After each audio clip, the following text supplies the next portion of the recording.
দেখেছি শিবলী সাহেবের স্বাক্ষরিত আইন বাস্তবায়ন করে অনেক শেয়ারকে যে ক্যাটাগরিতে নিয়ে বিনিয়োগকারীদের সর্বশান্ত করা হয়েছে।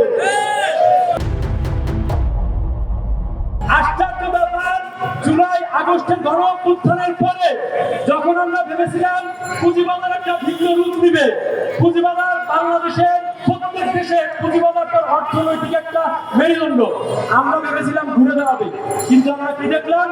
ঘুরে দাঁড়ানোর বদৌলতে বিনিয়োগকারীদের যে অর্থ ছিল সেই অর্থকে একেবারে শূন্য করে দিয়েছে এই রাশেদ মাকসুদ, আবু আহমেদ গং।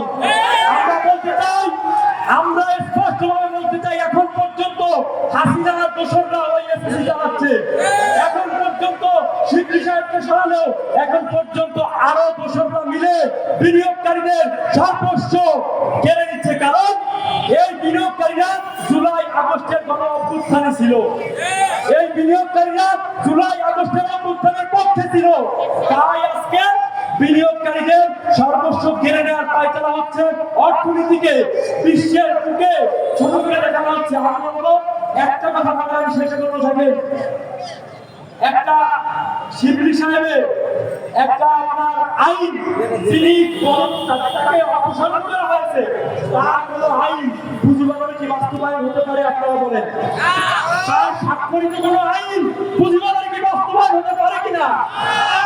আমরা দেখেছি শিবলী সাহেবের স্বাক্ষরিত আইন বাস্তবায়ন করে অনেক শেয়ারকে যে ক্যাটাগরিতে নিয়ে বিনিয়োগকারীদের সর্বশান্ত করা হয়েছে। শুধু তাই নয়, বিনিয়োগকারীদের যে বাণিজ্য করে তাদেরকে শেষ করে দেওয়া হয়েছে।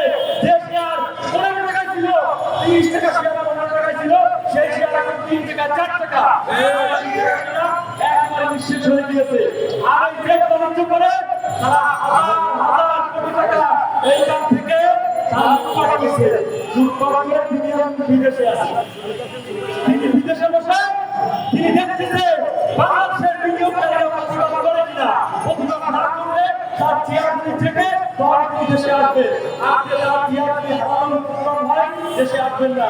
আমরা বলবো এই রাশেদ মাকসুদ, আবু আহমেদ ইতিহাসে করি, তারা ইতিহাসের পাতায় নাম লেখা থাকবে যে বিনিয়োগকারীদের রক্ত চোষা ফসল হিসেবে, এবং তাদের এই মাটিতে ক্ষমা হতে পারে না।